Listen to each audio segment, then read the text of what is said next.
జీవజలముగా నిలిచావని, జలనిధిగా నాలో ఉన్నావని,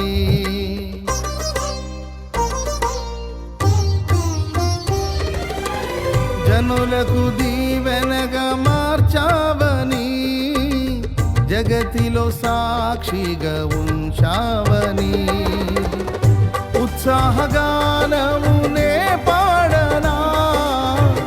ఉత్సాహగానమునే పాడనా,